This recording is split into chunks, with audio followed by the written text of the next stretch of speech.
Mari kembali fokus bekerja. Rakyat telah memilih. Pemilihan umum 2024, baik pemilihan presiden maupun pemilihan anggota legislatif, telah berlangsung tanpa kendala yang berarti. Berdasarkan hasil hitung cepat Litbang Kompas, Rabu 14 Februari, pasangan calon presiden dan calon wakil presiden nomor urut 2, Prabowo Subianto dan Gibran Rakabuming Raka, unggul. Dengan perolehan hitung cepat itu, Kompas memprediksi Pilpres hanya berlangsung dalam satu putaran. Proses penghitungan suara juga langsung dilakukan di 820.161 tempat pemungutan suara atau TPS di dalam negeri dan 3.059 TPS di luar negeri. Selama beberapa minggu mendatang, mari kita kawal rekapitulasi hasil penghitungan suara oleh Komisi Pemilihan Umum untuk mengetahui hasil akhir dari pemilu 2024 ini. Dengan kehadiran hitung cepat, selain untuk mengawal proses demokrasi ini, sisi baiknya adalah masyarakat dapat beranjak untuk melanjutkan hidupnya. Urusan manusia di dunia ini tentu tidak hanya urusan politik. Ada hal penting lain, seperti soal kesejahteraan sebagai bagian isu perekonomian. Kondisi perekonomian global tahun 2024 ini sebenarnya cukup baik meski ada konflik di Timur Tengah. Indeks S&P 500 misalnya, sepanjang 2024 ini sudah tumbuh 4,69%. Bitcoin halving pun kurang dari 68 hari lagi sehingga menjadi kabar baik bagi investor kripto. Di dalam negeri, indeks harga saham gabungan atau IHSG tetap bertahan di atas 7 ribuan. Berdasarkan data 5 kali pemilu sejak 1999, IHSG selalu menguat. Guncangan terhadap pasar biasanya lebih besar karena kenaikan harga bahan bakar minyak atau BBM.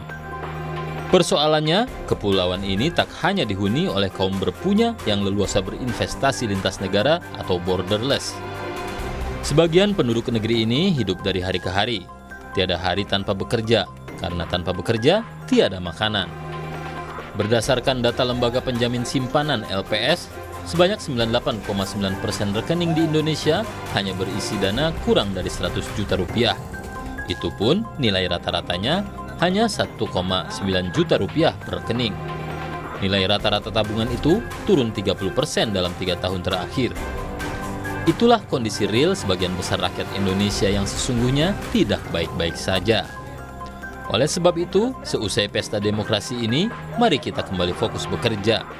Mari kita lanjutkan pembangunan. Mari kita berinovasi membangun negeri ini untuk kesejahteraan bersama. Mari kita memikirkan langkah terbaik untuk membantu saudara-saudara kita yang selama ini belum tersentuh pembangunan. Seusai kontestasi politik ini, idealnya pihak yang menang ataupun kalah dapat kembali bekerja sama demi tujuan lebih besar. Mari kita rintis jalan menuju Indonesia Emas 2045. Jangan lupa, tantangan kehidupan di masa depan begitu besar. Disrupsi teknologi, misalnya, bisa mempengaruhi kehidupan ratusan juta warga. Dunia juga diramalkan akan mengalami era yang penuh ketidakpastian. Hanya dengan menyingkirkan perbedaan di antara kita, termasuk perbedaan pandangan politik, maka bangsa ini dapat menghadapi tantangan besar di masa depan.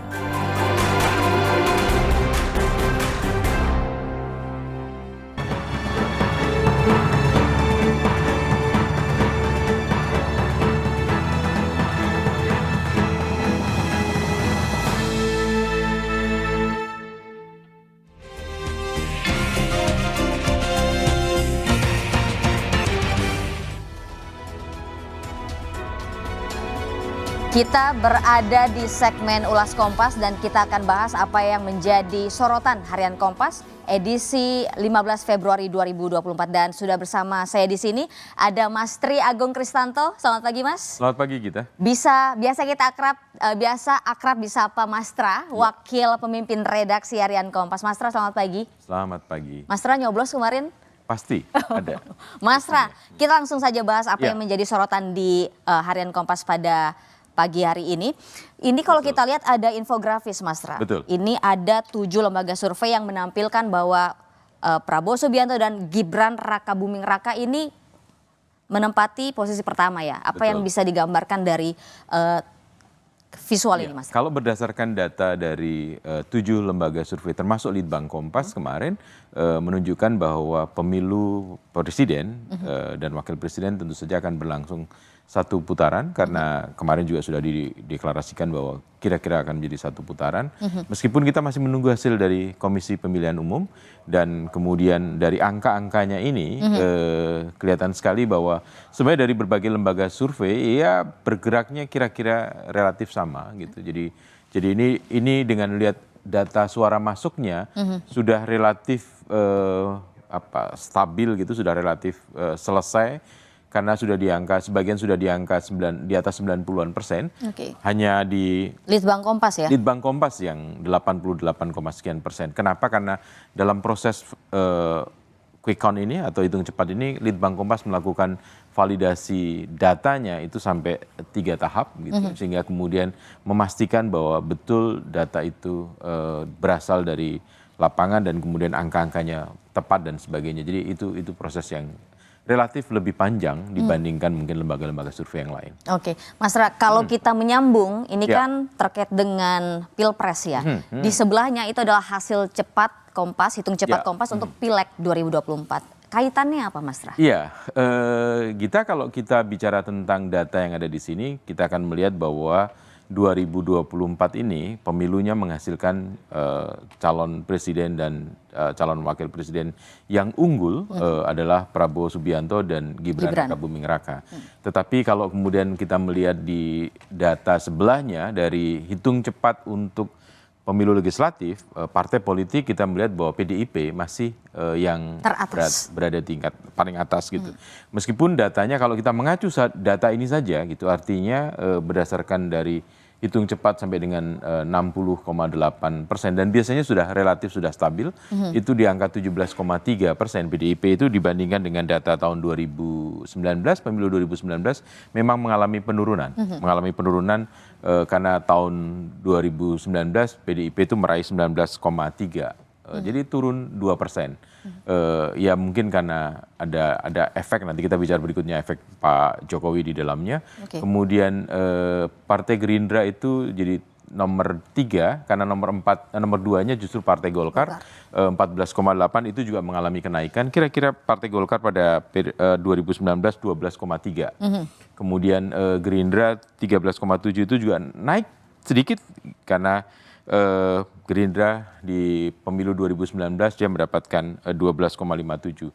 Yang justru naik tinggi adalah Nasdem dan PKB yang mereka berkoalisi juga ditambah dengan PKS. PKS juga mengalami kenaikan tipis sekali kalau PKS. Kalau kembali lagi mengacu data hitung cepat ini, maka PKS periode 2019 pemilu kemarin mendapatkan 8,21, ini 8,3, ya naik. Jadi nampaknya ada proses kenaikan. Demokrat kalau kembali lagi data ini ya turun, kemudian P3 juga mengalami penurunan. Jadi kalau berdasarkan data ini, maka pemerintahan yang sekali lagi berdasarkan data hitung cepat, maka pemerintahan Prabowo Subianto Gibran Rakabuming Raka itu didukung oleh minoritas di parlemen, minoritas di DPR. Kenapa? Karena Partai Gerindra, Golkar, kemudian Demokrat dan PAN itu kira-kira di angka 42, sekian persen atau 43%.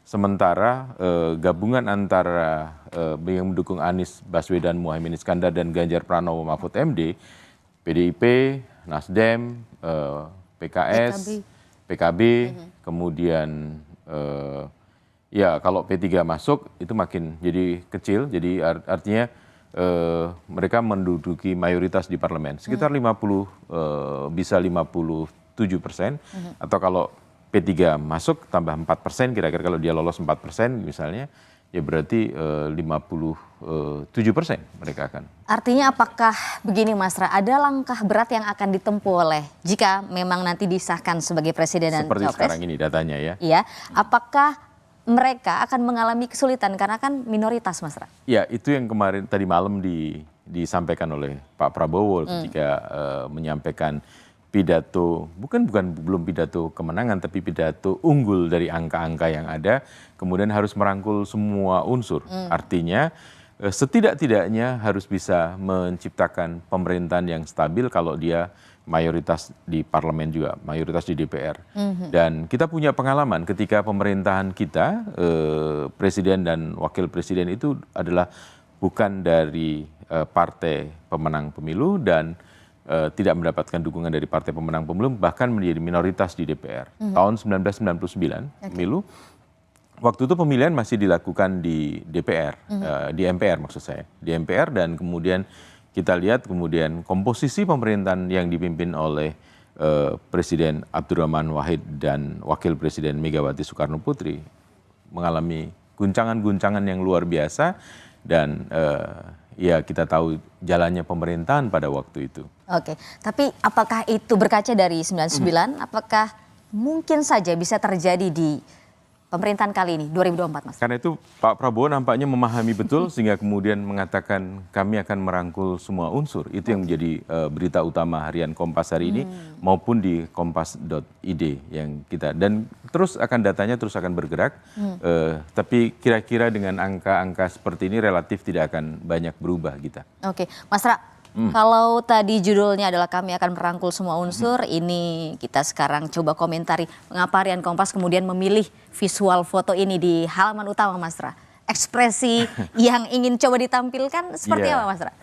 Setelah berjuang dalam 4 kali pemilu, ya setidak-tidaknya Pak Prabowo akhirnya bisa lepas dan dia oke, saya bisa mencapai cita-cita ini, mencapai posisi ini, dan memang agak gesturnya agak kelihatan agak tertutup oleh bayang-bayang dari pendukungnya, jadi tidak terlalu. Padahal lepas ya, Mas Ra ya? Iya, padahal tertawa lepas. Dan kemudian Gibran juga menunjukkan kegembiraan dan dia mengatakan bahwa inilah kemenangan anak-anak muda, kaum muda gitu. Sementara Pak Prabowo kembali lagi dia mengenangkan seluruh presiden, 7 presiden yang pernah memerintah di Indonesia. Sebenarnya Indonesia pernah punya 2 presiden lagi yang kita sering lupa pada masa darurat. Ada masa M.A. Saad dan kemudian juga ada Safruddin Prawiranegara yang pernah jadi presiden meskipun itu dalam pemerintahan darurat Republik Indonesia. Dan tapi dari 7 kan Pak Prabowo juga menceritakan kenal semuanya. Yang paling kenal nampaknya presiden kedua. Ya, dan ya, itulah kalau mungkin kita dan sahabat Kompas bisa membaca, kemudian ada bukunya. Buku yang ditampilkan oleh Pak Prabowo adalah Lucunya Prabowo di dalam pemilu ini. Pak Anies memunculkan buku Memenangkan Indonesia dan Pak Ganjar memunculkan buku Hitam Putih Ganjar. Dia Lucunya Prabowo, dan tadi malam kelihatan sekali lepas, santai, dan lucunya muncul juga kemudian dia betapa bebannya seperti udah iya, dan cita-citanya tercapai. Tercapai. Setidak-tidaknya dari hitung-hitungan angka 7 lembaga survei yang ada, termasuk Litbang Kompas. Oke, Mas Ra, tadi Mas Ra mengatakan sesuai judul juga bahwa Prabowo akan merangkul semua unsur. Tapi Mas Ra, di sini juga dituliskan bahwa Prabowo Subianto itu akan mencoba untuk merangkul semua unsur dan kekuatan. Tapi yang nomor 1 dan nomor 3, Anies Baswedan dan Ganjar Pranowo, nampaknya masih alot karena masih menanti hasil final, dan ditambah lagi Mas Ganjar juga akan membentuk tim begitu kan ya? Ada tim investigasi. Tim investigasi. Dan saya kira juga di 01 di Pak Anies dan Pak Muhaimin juga akan melakukan hal yang sama kan, karena mereka juga punya catatan-catatan. Dalam pemilu tahun 2024 ini pemilu yang menurut saya relatif, harus katakan bahwa relatif lebih gaduh dibanding pemilu 2019 maupun pemilu 2014, bahkan dibandingkan pemilu 2024 maupun 2004 dan 2009, di mana waktu itu 2009 Pak SBY yang berpasangan dengan Pak Budiono menang 1 putaran kan, juga dengan angka yang mungkin lebih tinggi, sekitar 61% ya. Dari kalau mengacu data itu. Ya secara etis memang harus mengatakan bahwa menunggu penghitungan suara KPU. Tetapi apakah kemudian akan bisa merangkul partai-partai itu atau merangkul calon-calon yang ada? Sejarahnya mungkin agak berat, saya mengatakan berat. Kenapa? Karena PDIP misalnya pasti ada luka. Oke. Ya, karena ketika kita melihat pasangan Prabowo Gibran dan di belakangnya ada Pak Jokowi sebagai, nanti di halaman berikutnya kita bicara tentang efek Jokowi di dalamnya, dan ya pasti ada luka. Kemudian yang kedua PKB. Kalau kita lihat kita pada waktu awal-awal membangun koalisi, Gerindra adalah bersama dengan PKB, ya kan. Baru kemudian masuklah Golkar dan PAN pada waktu itu, deklarasi di Tugu Proklamasi atau di Patung Proklamasi, dan kemudian kita tahu PKB keluar gitu, dari situ. Kemudian berikutnya adalah Nasdem. Ya Nasdem kita mesti harus lihat bagaimana arah anginnya gitu, dan kita tahu Pak Surya Paloh adalah seorang politisi yang sudah cukup pengalaman gitu, dan saat ini ada di pemerintahan sebenarnya. Tetapi toh juga sangat kritis. Yang keempat PKS. PKS sudah biasa tidak berada dalam pemerintahan kan. Jadi PDIP juga sudah punya pengalaman tidak berada dalam pemerintahan periode 2004 sampai dengan 2014. Artinya di dua pemilu 2004 dan 2009 PDIP tidak berada di pemerintahan. Jadi udah biasa. PKS sudah sangat biasa juga. Jadi ya tidak mudah pasti merangkul semua unsur ini. Oke, tidak mudah tapi bukan berarti tidak bisa. Bukan berarti tidak bisa. Jadi karena itu komunikasi itu akan dijalankan lebih awal lebih baik, tetapi kembali lagi tadi pasti kita harus menunggu tanggal 20 Maret ketika kemudian KPU mengumumkan atau menetapkan hasil pemilu 2024 dan proses itu komunikasi pasti akan bisa dijalankan gitu. Dan kita tahu bagaimana kemudian Pak Jokowi yang kemudian meminta bantuan Sultan Hamengkubuwono X untuk bertemu dengan Ibu Megawati misalnya. Itu pasti ini bagian dari komunikasi itu. Meskipun Pak Jokowi sebenarnya kan tidak terlibat dalam tidak menjadi kontestan dalam pemilu kali ini, tapi kita nggak bisa melepaskan dari figur Gibran di sini. Oke, Mas Ra, kalau kita balik lagi ke visual di sini, Gibran yang ekspresinya nampak tersenyum, kemudian Pak Prabowo tertawa lepas begitu ya. Ini apakah cukup menggambarkan bahwa mereka optimis bahwa hasil survei dan nanti pada saat diumumkan secara resmi di bulan Maret ini hasilnya sama, Mas Ra? Saya kira iya, menggambarkan itu. Meskipun ya saya nggak tahu ini sengaja atau tidak sengaja, tetapi kemarin dalam beberapa kesempatan kelihatan bahwa Gibran menghadap ke sana, Pak Prabowo menghadap ke sini. Semoga itu berbagi tugas, tugas sebelah sana dan tugas sebelah sini, bukan saling bertolak belakang. Mas Ra, dalam pidato politik itu kan simbol kan, kita suka bermain-main dengan simbol. Mas Ra, kalau misalnya kemarin itu kan Mas Gibran juga dalam speech-nya atau pidatonya menyatakan bahwa dia nggak sabar untuk segera mengunjungi pasangan nomor 1 dan juga nomor 3 ini sebagai bentuk upaya merangkul juga. Betul, bagian dari merangkul dan silaturahmi itu baik, itu tentu saja. Dan saya percaya bahwa baik Mas Anies Baswedan dan Caimin maupun Pak Ganjar dan Pak Mahfud juga pasti akan menerima silaturahmi seperti itu. Tetapi jangan lupa, kecuali Caimin, 3 figur ini kan bukan pimpinan partai politik. Dalam proses pemilihan presiden sesuai dengan Undang-Undang Dasar dan Undang-Undang Pemilu, yang boleh mengajukan adalah partai politik atau koalisi partai politik. Jadi penentu sebenarnya ada di partai politik. Jadi kecuali Caimin, Muhaimin Iskandar, Mas Anies bukan pimpinan partai politik, bahkan dia tidak punya partai politik. Mas Ganjar kader PDIP, tapi bukan pimpinan di PDIP. Pak Mahfud tidak punya partai politik kan, kalau boleh dikatakan begitu posisinya. Meskipun dulu Pak Mahfud juga mungkin dikait-kaitkan dengan PKB ketika era Gus Dur. Tapi ya ini tentu menjadi tantangan tersendiri, meskipun kalau ngeliat gesturnya Pak Prabowo welcome gitu. Ya. Sementara Mas Gibran nampaknya lebih asik dengan tepuk tangan dan kegembiraan yang lain. Oke, Mas Tra, kalau misalkan kita pergi ke halaman 2, lobi-lobi untuk Iya. koalisi mulai dilakukan tim Kita udah Pro Gibran. bicarakan tadi kan. Oke. Dan memang kemudian tidak bisa tidak harus dilakukan lobby-lobby. Kalau tidak, karena kalau kita menghitung tadi di halaman depan tadi dari kira-kira 8 partai politik atau kalaupun ditambah dengan P3 yang posisi angkanya masih di 3,6, 3,7 Oke. atau bahkan ya itu kan kalau mengacu dengan ketentuan parliamentary threshold, ambang batas parlemen, masuk parlemen, kalau berdasarkan data angka itu belum bisa.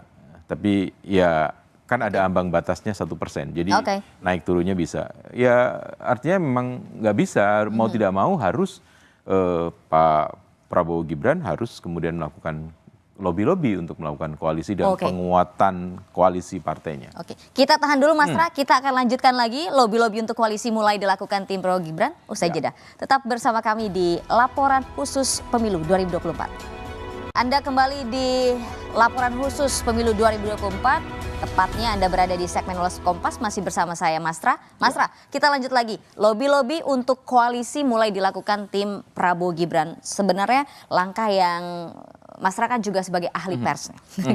Langkah-langkah yang seharusnya mereka lakukan lah untuk kemudian perlahan bisa merangkul. Itu seperti apa Mas Tra? Ya tentu saja tadi apa yang dijanjikan oleh Gibran untuk kemudian bersilaturahmi dengan pasangan 1 maupun pasangan 3 itu sesuatu langkah untuk membangun lobby-lobby ya tentu saja. Tetapi kembali lagi bahwa yang menentukan dalam proses koalisi ini adalah bukan calon-calon presidennya atau wakil presiden, kecuali Caimin yang adalah ketua umum PKB, tapi justru pimpinan-pimpinan partai. Jadi karena itu ya untuk memperkuat pemerintahannya, kalau hasil apa yang dihitung cepat, dan selama ini relatif hasil hitung cepat itu tidak banyak berbeda dengan hasil hitungan real dari KPU, ya kemudian ya tentu saja harus berbicara dengan pimpinan-pimpinan partai-partai politik yang lain, yang itu bisa saja dilakukan bukan hanya oleh Prabowo Gibran atau timnya, tetapi juga kita tahu kembali lagi Presiden Jokowi punya peran yang tidak bisa dianggap kecil dalam konteks ini, karena kemudian Kompas hari ini di halaman 2 juga bicara tentang pengaruh Presiden Jokowi, bahkan di halaman 3 kita dan sahabat Kompas TV adalah juga kemudian bagaimana media-media asing juga menyoroti besarnya peran atau kontribusi Presiden Joko Widodo dalam proses kemenangan Prabowo Subianto dan Gibran Raka Buming Raka. Kalau dari grafis ini apa yang bisa Mas Tra terangkan? Ya, kita lihat betapa kemudian ini kan ada pra pemilu Desember 2023 yang lebih gelap, kemudian ada pasca pemilu Februari 2024, jadi setelah pencoblosan kemarin, yang menunjukkan bahwa ini pemilih Pak Jokowi yang ada di situ, dan kemudian ternyata di dalam yang bermigrasi kira-kira ke pendukung Prabowo Subianto Gibran adalah 62,6. Tinggi ya Mas ya? Tinggi sekali. Oke. Ya, dan ini angkanya kan relatif dekat dengan perolehan suara angka yang diperoleh dalam hitung cepat tadi kan, 62,6. Jadi sementara kalau yang ke Anies Muhaimin 13,7 dan ke Ganjar kecil sekali sebenarnya. 16. Jadi kalau kita perhatikan tadi angkanya dihitung cepat, Ganjar dan Mahfud kira-kira mendapatkan ya sekitar 17% juga, 16, sekian atau 17%. Dan angka itu relatif sama dengan angka PDIP. Jadi artinya ya pendukung PDIP mungkin relatif lebih solid ke sini. Mas Ra, kalau kita bicara soal migrasi dukungan pemilih Jokowi kan ke nomor 2 ini sangat tinggi sekali, 62, sekian persen gitu. Ini tapi kita nggak bisa pungkiri juga Mas, di sisi lain bahwa dinamika politik ini kan pemilu 2024 ini kan tinggi sekali ya, ada didugaan kecurangan dan segala macam gitu. Itu nggak terlalu berdampak ya Mas? Dalam proses ini kelihatan tidak berdampak. Artinya gini, pendukung Jokowi atau pemilih Jokowi selama ini mayoritas kemudian melihat apa yang dipilih dipilih atau yang didukung oleh Pak Jokowi secara tersurat maupun tersirat gitu, dan kita tahu semua relatifly buat Pak Jokowi pasti dan keluarga pasti akan mendukung nomor dua karena ada putranya di situ dan kemudian memang mayoritas lari ke situ. Apakah kemudian berdampak sekali lagi kita prosesnya masih ada beberapa tahapan gitu. Ya kan, kita masih akan ketemu 20 Maret ketika kemudian penetapan KPU dan ini masih kira-kira masih sebulan lebih pasti akan ada peristiwa-peristiwa baik maupun saya nyebutnya baik maupun buruk gitu, maupun yang moderat gitu kira-kira, dan kemudian masih lagi Pak Presiden Jokowi dan Pak Ma'ruf Amin masih akan memerintah sampai dengan atau DPR hari ini juga masih akan berkuasa sampai dengan Oktober 2024 ini. Jadi proses ini masih ada waktu-waktu yang ya semoga kita berharap baik-baik saja, tentu saja harapannya gitu. Tetapi sekali lagi politik adalah sebuah seni untuk melihat berbagai peluang, opportunity, dan politik tidak bisa dipisahkan dari upaya kompetisi dan kontestasi politik untuk merebut kekuasaan. Ya, jadi masih banyak hal yang bisa terjadi sepanjang 1 bulan lebih ini sampai kemudian bahkan sampai dengan Oktober 2024. Bagaimana mereka berkomunikasi itu menjadi sangat penting dan bagaimana kemudian meyakinkan kembali pada masyarakat di bawah pemilihnya, karena tentu setiap partai-partai punya pendukung-pendukung militan yang kemudian harus ada komunikasi politik yang baik supaya kemudian menciptakan stabilitas, menciptakan situasi yang kondusif. Oke, Mas Ra, kalau kita bicara soal tingkat kepuasan ini kan 62,6% ini, apakah bisa kita simpulkan ini adalah angka yang fenomenal, fantastis begitu, Mas? Sebenarnya ya boleh dikatakan begitu kan. Kenapa? Karena kalau kita melihat sejarah pertarungan politik antara Pak Prabowo dengan Pak Jokowi, 2 kali pemilu gitu, 2 kali pemilu dan Pak Jokowi selalu menangkan gitu. Tapi kembali lagi karena ada faktor Gibran di sini, tentu ya menjadi ya kita bisa pahami bagaimana kalau dalam filosofi Jawa ada namanya anak pola bopo keprada. Artinya ketika anak melakukan sesuatu, bopo kepada orang tua atau ayahnya itu juga harus melakukan support, mendukung itu semua. Jadi apakah munculnya Gibran karena kemauan Gibran atau kemauan orang tuanya atau kemauan yang lain kita tidak tahu, tetapi secara terbuka tidak pernah disampaikan. Tetapi kan kita tentu saja bisa merasakan. Jadi ini anak pola bopo keprada yang atau kemudian mungkin dibalik juga mungkin bopo pola anaknya yang harus keprada. Jadi ya itulah politik ya, kita tidak secara kadang-kadang politik kan ada 2 panggung. Panggung depannya kita melihat Pak Jokowi sebagai presiden memang sudah mengatakan tidak cawe-cawe, meskipun pada satu sisi mengatakan puisa kampanye dan bisa memihak sesuai dengan Undang-Undang Pemilu nomor 7 tahun 2017. Dia menggunakan pasal 299 kemudian, tetapi kan ada panggung belakang. Panggung belakang yang seringkali kita tidak banyak tahu, tetapi itu yang menentukan. Kita tidak pernah tahu kapan Pak Surya Paloh dan kemudian Muhaimin berkomunikasi secara intensif, tahu-tahu muncul kan pasangan itu. Kita juga tidak pernah tahu komunikasi-komunikasi di panggung belakang antara mungkin 8 atau 9 partai yang ada di parlemen ini. Mereka sudah melakukan komunikasi pimpinan-pimpinannya. Kita nggak pernah tahu. Tetapi kembali lagi panggung depan dan panggung belakang ini saling menunjang dan kemudian harapannya tentu saja hasil dari pemilu 2024 ini yang berdasarkan hitung cepat dari 7 lembaga survei, terutama Litbang Kompas, menunjukkan akan 1 putaran, meskipun koalisi yang mendukung Prabowo Gibran itu menjadi minoritas di parlemen, semoga harapannya kemudian akan ditemukan. Nah, politik tadi kembali seni kan untuk mencari peluang, opportunity untuk kemudian menghasilkan sesuatu yang lebih baik dan lebih baik lagi. Oke, Mas Ra, kita tahu bahwa Pak Jokowi ini berasal dari PDIP. Iya. Kemudian kalau apakah masih di PDIP atau tidak, panggung belakang gitu kan. Nah, maksudku ini kalau nomor 2 itu kan anaknya ada di dalam sini Mas. Sementara PDIP itu sendiri mengusung calon yang lainnya. Nah, tapi ternyata suaranya Pak Jokowi itu cukup besar ke nomor 2. Tinggi malah 62%. Berarti kita bisa katakan bahwa meskipun Jokowi dibalut berita-berita negatif, ternyata masyarakat tetap masih Iya, percaya. karena kalau membaca hasil survei Kompas yang disampaikan Desember tahun 2023, tingkat kepercayaan, tingkat kepuasan kepada pemerintahan Jokowi Ma'ruf Amin, terutama kepada Presiden Jokowi masih sangat tinggi, masih 73%. Jadi itu artinya kalau coba kita lihat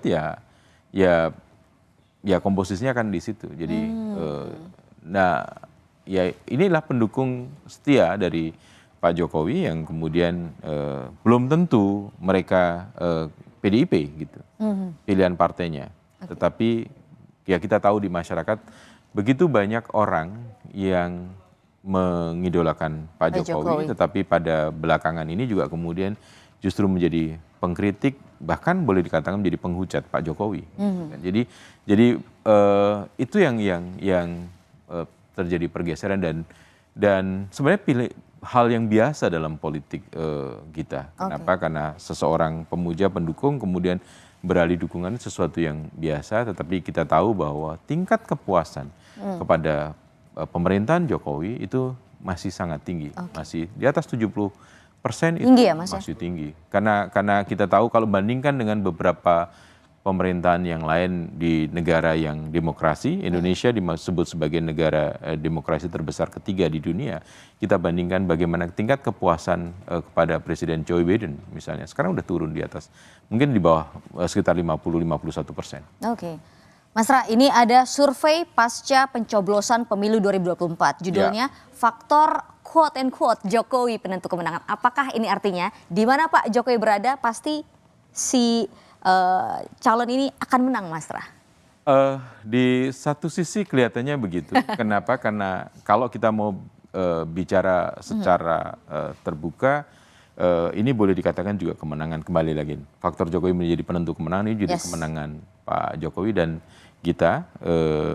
Ini adalah rekor boleh dikatakan 8 Pak Jokowi memenangi sebuah kontestasi. Ya. Meskipun tidak semua langsung. Pak Jokowi 2 kali memenangkan pilkada di Solo sebagai wali kota, 2 periode boleh dikatakan. Kemudian sekali di Gubernur DKI, yang ketiga. Kemudian 2 kali pemilihan presiden. Ditambah lagi 2 putra dan menantunya memenangi pilkada, 1 di Solo dan 1 di Medan. Ini pengaruh Jokowi semua. Ditambah sekarang 8 kali. Ya, meskipun dari 8 kali itu kita boleh mengatakan 7 adalah support by gitu kalau dikatakan, disupport sepenuhnya oleh PDIP kecuali yang ini. Nah, jadi padahal tadi kita bicarakan apakah sampai hari ini Pak Jokowi masih sebagai kader PDIP? Panggung depan masih mengatakan begitu. Panggung belakang kita tidak tahu, gitu kan? Kita tidak tahu. Jadi artinya tidak semua yang dalam tanda petik ada Pak Jokowi kan menang gitu. Meskipun kalau kita bicara tadi ke depan tadi yang partai politik Pak Jokowi masih kader PDIP kan, dan ya menang semua juga kan, 8 kan masih menang juga gitu. Jadi ya 8 kali kemenangan dalam proses pemilu, 2 tadi 5 kali beliau secara langsung, ya kan, wali kota Solo, gubernur DKI dan presiden. Boleh dikatakan 3 yang secara tidak langsung, karena putranya di Solo, menantunya di Medan, dan kali ini kalau kita bagikan 2 bahkan ini sudah 9, ya kan, pemilu presiden. Faktor Pak Jokowi ada di pasangan nomor 2, Prabowo Gibran, dan pemilu legislatif, orang masih percaya bahwa Pak Jokowi adalah kader Bagian dari PDIP. Iya, Oke. iya, bagian dari PDIP. Apa yang membuat faktor Jokowi Effect ini begitu melekat di masyarakat? Apakah memang cuman karena faktor kinerjanya yang masih dinilai baik atau ada faktor lain, Mas Ra?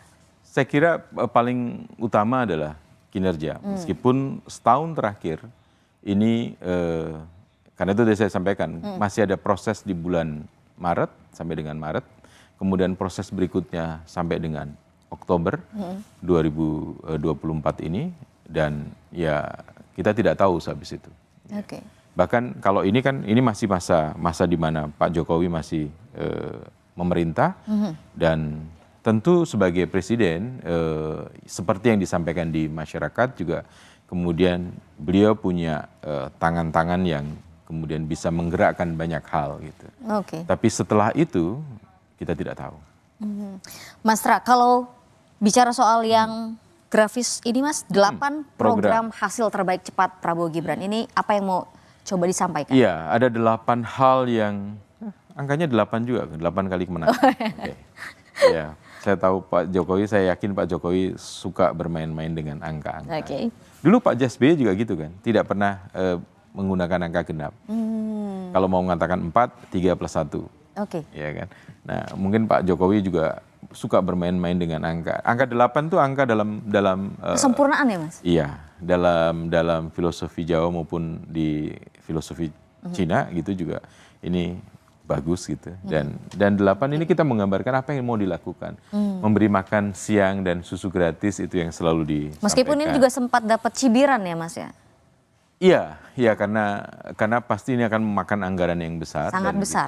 Kita tahu 450 triliun kira-kira setahun. Dan kemudian menyelenggarakan pemerintahan kesehatan gratis, meningkatkan produktivitas lahan pertanian. Jadi meskipun juga bicara soal lahan pertanian, kita juga tahu tantangan yang dihadapi Pak Prabowo saat ini, maupun ya mungkin ke depan juga akan tentu saja akan banyak hal yang mesti diselesaikan. Mendirikan Badan Penerimaan Negara untuk peningkatan rasio penerimaan negara terhadap produk domestik. Ya, pajak dipisahkan dari Kementerian Keuangan. Sempat dipikirkan juga melanjutkan pembangunan infrastruktur, dan saya kira di sini termasuk juga di dalamnya adalah IKN. Oke. Jadi ya ini program yang akan didorong oleh Pak Prabowo dan Gibran tentu saja untuk ya ini proses keberlanjutan. Kata kuncinya adalah memang keberlanjutan yang disampaikan oleh Prabowo Gibran dalam kampanye-kampanyenya. Sehingga kemudian sangat identik dengan Presiden Jokowi karena keberlanjutan. Sementara kalau kita bicara Mas Anies dan Caimin kan perubahan. Ya, merubah. Tetapi dengan angka yang diperoleh 25% kira-kira, itu menunjukkan bahwa lumayan juga warga negara Indonesia yang menginginkan perubahan. Ya. Dulu orang memperkirakan akan, kalaupun misalnya perolehannya adalah kemudian Prabowo Gibran, kemudian Ganjar Mahfud, baru kemudian Anies Muhaimin. Ternyata kan hasilnya kan dari hitung cepat kita tahu bahwa Anies Muhaimin bisa mengungguli Ganjar Mahfud. Itu artinya memang agak susah ya kita, kalau Pak Prabowo Gibran jelas keberlanjutan, sementara Pak Anies dan Caimin perubahan, Ganjar ini kan di tengah-tengah kan. Iya. Mengubah tidak, keberlanjutan juga orang bertanya-tanya karena begitu banyak kritik yang disampaikan. Oke, Mas Ra, seandainya memang hasil penghitungan real nanti sesuai dengan hasil penghitungan cepat, artinya Prabowo Subianto dan Gibran akan memimpin Indonesia. Tapi bagaimana dengan pendapat yang mengatakan bahwa Mas Gibran ini adalah bayang-bayangnya Pak Jokowi. Jadi meskipun Pak Jokowi nanti sudah turun tahta lah ibarat kata, tetap saja ada Pak Jokowi di belakang Mas Gibran. Bahkan bukan hanya di belakang Gibran sebagai putranya, juga di belakang Prabowo. Karena kita tahu yang mengendorse Pak Prabowo. Kita tahu bagaimana kemudian dalam proses politik tahun 2019, Pak Jokowi, meskipun ada cerita-cerita di belakangnya, gitu, di panggung belakang, tapi kita tahu bahwa Pak Jokowi mengajak Pak Prabowo masuk yang adalah duo kompetitornya dalam pemilu 2 kali mengajak masuk ke dalam kabinet. Oke. Dan kita nyaris tidak pernah menemukan dalam panggung politik dunia yang kejadian seperti di Indonesia. 2 orang yang berkompetisi dalam 2 pemilu kemudian ternyata dalam satu perahu. Iya. Jadi mungkin nggak pernah ada di dunia ini. Secara teori politik juga kita akan susah menjelaskannya. Tetapi realitasnya itu. Jadi sebenarnya sejak 2019 karena Pak Jokowi tahun 2024 meskipun kita juga mendengar cerita tentang Pak Jokowi minta perpanjangan periode dan kemudian meminta perpanjangan 2 tahun gitu. Misalnya, tetapi setidak-tidaknya Pak Jokowi sebenarnya dengan merekrut Pak Prabowo sebagai menterinya, bahkan partainya juga diajak serta dalam pemerintahan. Pak Jokowi juga sejak awal mungkin juga bisa mempersiapkan Pak Prabowo ya sebagai suksesornya berikutnya. Ya. Oke. Dan ketika kemudian ada putranya di situ, ya dengan berbagai macam dinamikanya di Mahkamah Konstitusi maupun di KPU dan di masyarakat tentu saja, ya kita tahu bahwa Pak Jokowi memang mempunyai pengaruh yang seperti digambar tadi, pengaruh pada 2 figur. Bukan hanya pada satu figur putranya, tapi menurut saya sih di dua-duanya ini. Ya. Terima kasih banyak Mas Tra sudah bergabung bersama kami di Liputan Khusus Sama-sama. Pemilu 2024. Ya. Saudara jangan kemana-mana, tetaplah bersama kami karena kami akan kembali usai jeda.